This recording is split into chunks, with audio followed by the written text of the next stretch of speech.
A freezing cowboy. Two fearless Apache sisters, one blizzard that changed 3 lives forever. But when ruthless horse thieves steal an entire tribe's winter supplies, an unlikely alliance must risk everything to stop them. Will trust defeat? Fear, or will betrayal win? Watch until the end for this unforgettable Wild West adventure, and don't forget to like, subscribe, and hit the bell icon for more inspiring stories. Jacob Carter pulled his coat tighter as the icy Montana wind cut through every layer of clothing he wore. Snow fell so heavily that the narrow mountain trail had completely disappeared beneath a thick white blanket. His faithful horse stumbled again, exhausted from hours of fighting the storm. Jacob had spent years working as a ranch hand and knew the wilderness better than most men. Yet even he admitted this blizzard was unlike anything he had faced before. The freezing air burned his lungs with every breath, and the howling wind drowned out every other sound. He realized that if he failed to find shelter soon, neither he nor his horse would survive the endless winter night. Earlier that morning, Jacob had left a small ranch after delivering supplies to a family living near the foothills. The weather had seemed calm, but the sky changed without warning. Dark clouds rolled over the mountains, and powerful winds pushed walls of snow across the land. Within minutes, visibility disappeared. Every landmark Jacob trusted vanished behind swirling white snow. He tried turning back, but every direction looked exactly the same. His compass froze inside his pocket, and even his horse became confused.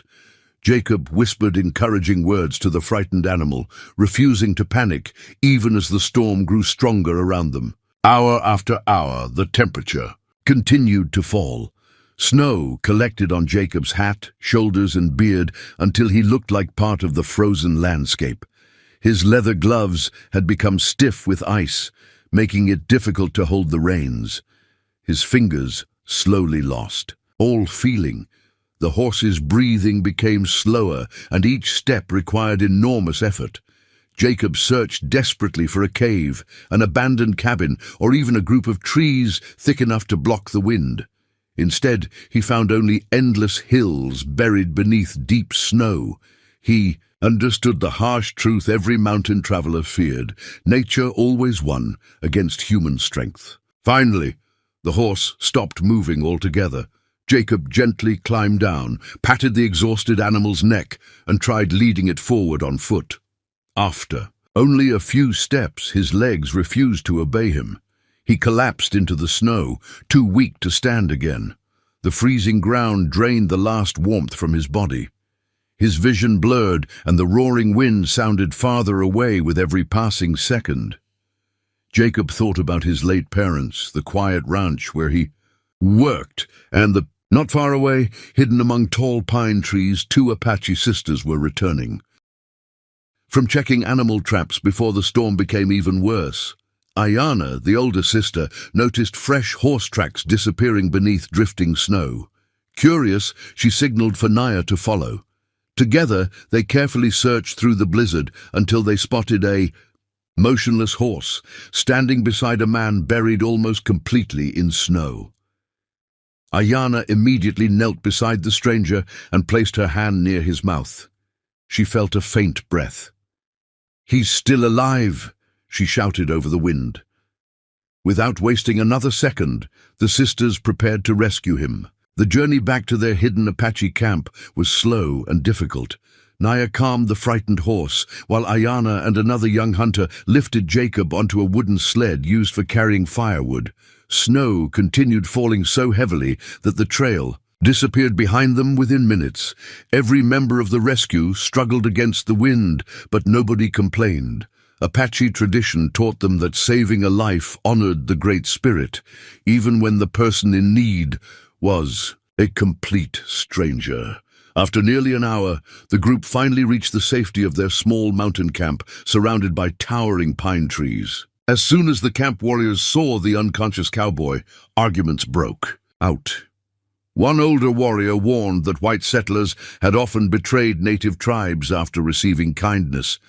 Another feared the stranger might secretly be a scout searching for their hidden village.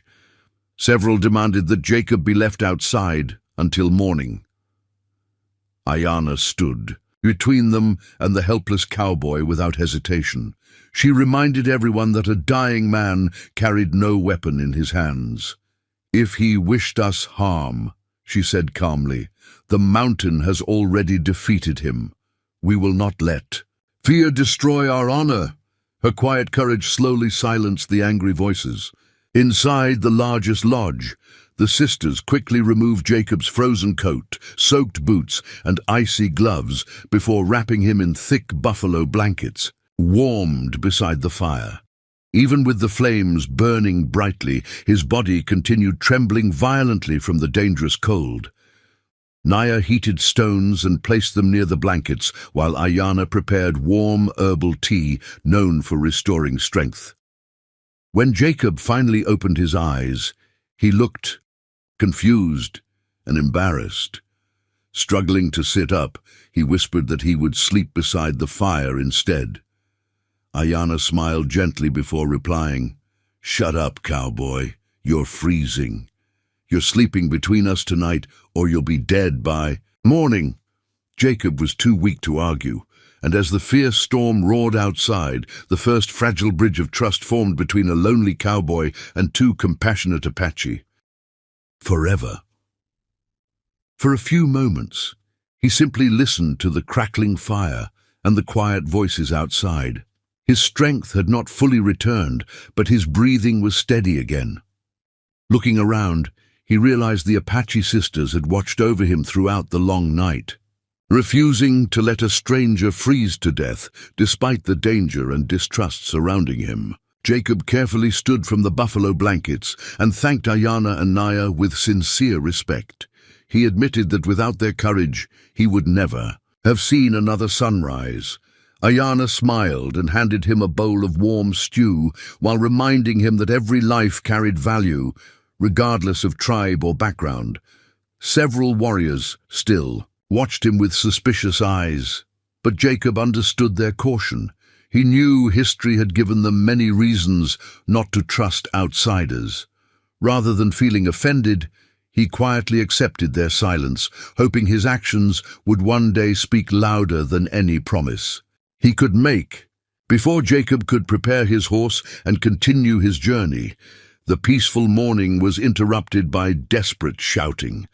A young Apache boy came racing into the camp, his face pale with fear and exhaustion. He had been helping guard the tribe's storage wagons, hidden deep inside the forest, when armed horse thieves attacked before dawn.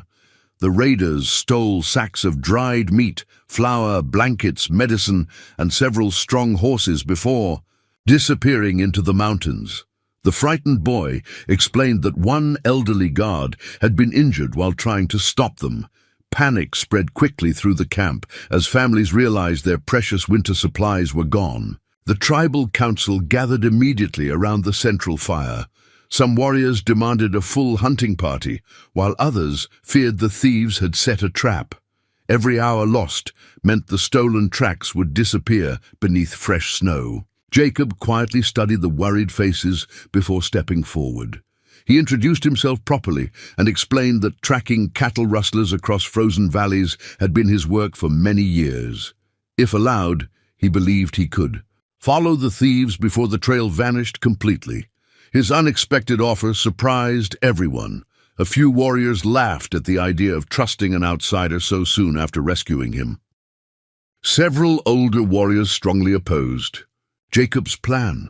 They questioned why a white cowboy would risk his own life for an Apache tribe he had only met the night before. One even accused him of secretly working with the thieves. Jacob did not argue or defend himself with angry words. Instead, he calmly removed the revolver from his belt and placed it on the ground as a sign of good faith. Ayanna stepped beside him and spoke confidently to the council. She reminded everyone that a dishonest man would have escaped before sunrise instead of offering help. Naya nodded in agreement, believing kindness deserved the chance to grow into trust. After a long discussion, the tribal elder finally approved the mission. Jacob, Ayana, Naya, and 4 experienced Apache trackers prepared their horses. Before leaving camp, the freezing air remained sharp, but the storm had cleared enough to reveal fresh tracks stretching across untouched snow. Jacob quickly noticed details others had overlooked. One horse carried an unusually heavy load, leaving deeper prints. Another animal had lost a horseshoe, creating a distinctive mark with every step. Impressed by his careful observations, even the skeptical warriors began listening to his suggestions as the small rescue party pushed deeper into the silent forest. As they traveled through narrow mountain trails, Jacob spent hours beside the Apache sisters, learning about their traditions and way of life. Ayana explained how her people respected the land by taking only what nature willingly provided. Naya laughed, while teaching Jacob several Apache words, smiling whenever he mispronounced them. Jacob admitted that growing up, he had believed many false stories claiming the Apache were cruel enemies. After witnessing their compassion with his own eyes, he realized those stories had been shaped by fear rather than truth. Every mile they rode together replaced old prejudice with growing respect and genuine friendship. Late that afternoon, Jacob suddenly raised his hand, signaling everyone to stop. Fresh smoke drifted above a distant ridge, and faint hoofprints led toward a narrow canyon hidden between towering cliffs. The thieves could not be far ahead. The stolen food and medicine were still within reach, but the dangerous rescue had only just begun. Jacob exchanged determined glances with Ayana and Naya, knowing they now shared the same purpose. One freezing night had transformed complete strangers into trusted allies. Together, they prepared to face the ruthless horse thieves, unaware that the greatest test of their courage and loyalty was still waiting beyond the canyon.